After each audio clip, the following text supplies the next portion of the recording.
ಕೊನೆ ಉಸಿರೆಳೆದಿದ್ದಾರೆ ಅಭಿನಯ ಸರಸ್ವತಿ.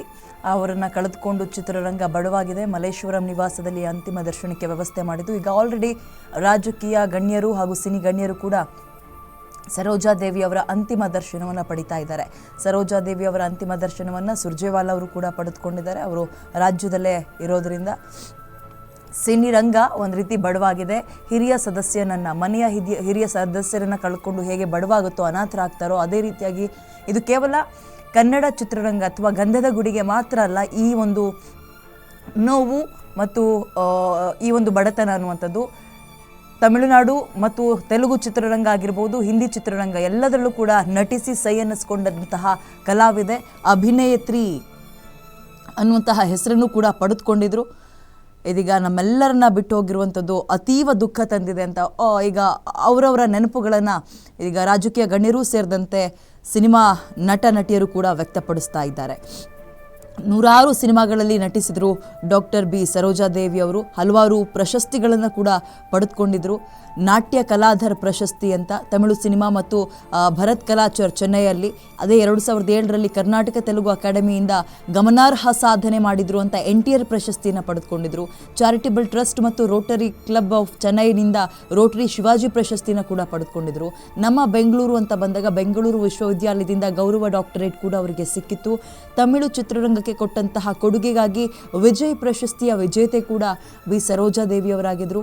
ಸರ್ವಾಂಗೀಣ ಸಾಧನೆಗೆ ದಿನಕರನ್ ಪ್ರಶಸ್ತಿ, ಚೆನ್ನೈನಲ್ಲಿ ಸಿನಿಮಾ ಎಕ್ಸ್ಪ್ರೆಸ್ನಿಂದ ಜೀವಮಾನ ಪ್ರಶಸ್ತಿ, ಈ ಒಂದು ಫಿಲ್ಮ್ ಫೇರ್ ಜೀವಮಾನ ಸಾಧನೆ ಸೇರಿದಂತೆ ಹಲವಾರು ಪ್ರಶಸ್ತಿಯನ್ನು ತನ್ನ ಮುಡಿಗೇರಿಸಿಕೊಂಡಿದ್ರು. ಇಷ್ಟೆಲ್ಲ ಆಗಿದ್ರೂ ಯಾವತ್ತೂ ಕೂಡ ಹಮ್ಮು ಬಿಮ್ಮಿನಿಂದ ಅವರು ಓಡಾಡಿದಂಥವ್ರಲ್ಲ.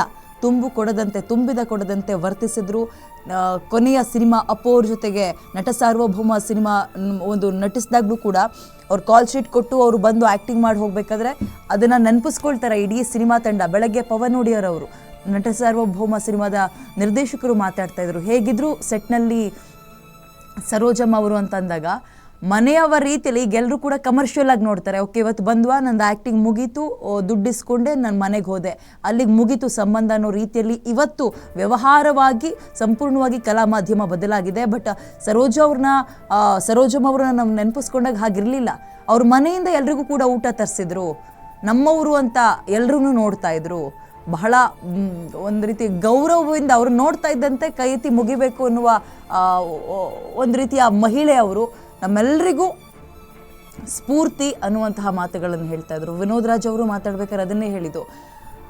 ಇತ್ತೀಚಿನ ದಿನಗಳಲ್ಲಿ ಸೋಷಿಯಲ್ ಮೀಡಿಯಾದಲ್ಲಿ ಹಿರಿಯ ನಟ ನಟಿಯರು, ಕಲಾವಿದರು ಅವರ ಕೊನೆಯ ದಿನಗಳಲ್ಲಿ ಅಥವಾ ಆರೋಗ್ಯ ಸರಿಯಿಲ್ಲ ಅನ್ನುವಂತಹ ದಿನಗಳಲ್ಲೂ ಕೂಡ ಈ ಒಂದು ಹಣದ ಬೇಡಿಕೆ ಇಟ್ಟಿರುವಂಥದ್ದನ್ನು ನಾವು ನೋಡಿದ್ದೀವಿ. ತಪ್ಪು ಅಂತಲ್ಲ, ಬಟ್ ಸರೋಜಾದೇವಿಯವರು ಅದು ಯಾವುದಕ್ಕೂ ಅವಕಾಶ ಕೊಡಲಿಲ್ಲ.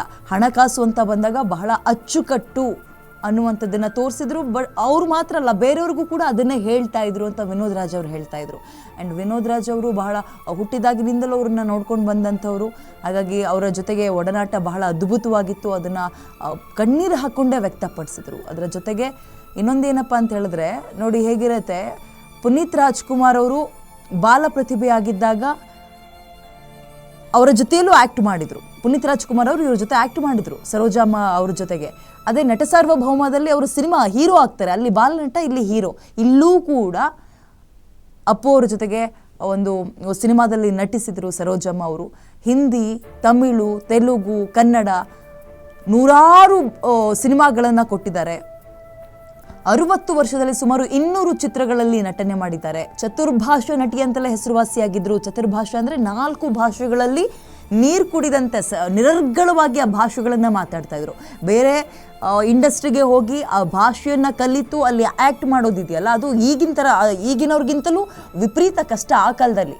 ಅನ್ನೋ ಅದೊಂದು ರೀತಿ ಮಡಿವಂತಿಕೆ ಅಂತೆಲ್ಲ ಇರ್ತಾಯಿತ್ತು ಆಗ. ಮನೆ ಹೆಣ್ಮಗಳನ್ನ ಮನೆಯಿಂದ ಹೊರ ಕಳಿಸೋದೇ ಹೆಚ್ಚು. ಅಂಥದ್ರಲ್ಲಿ ಕನ್ನಡದಲ್ಲಿ ಮಾತ್ರ ಅಲ್ಲ, ಬೇರೆ ಬೇರೆ ಭಾಷಾ ರಂಗದಲ್ಲೂ ಕೂಡ ಆ ಚಾಪು ಮೂಡಿಸಿ, ಅದು ಯಾವುದೋ ಒಂದು ಚಿಕ್ಕ ಪುಟ್ಟ ರೋಲ್ ಮಾಡಿಕೊಂಡ್ರು ಅಂತಲ್ಲ, ದೊಡ್ಡ ದೊಡ್ಡ ಹೀರೋಗಳ ಜೊತೆಗೆ ನಟಿಸಿ ಸೈ ಅನ್ನಿಸ್ಕೊಂಡು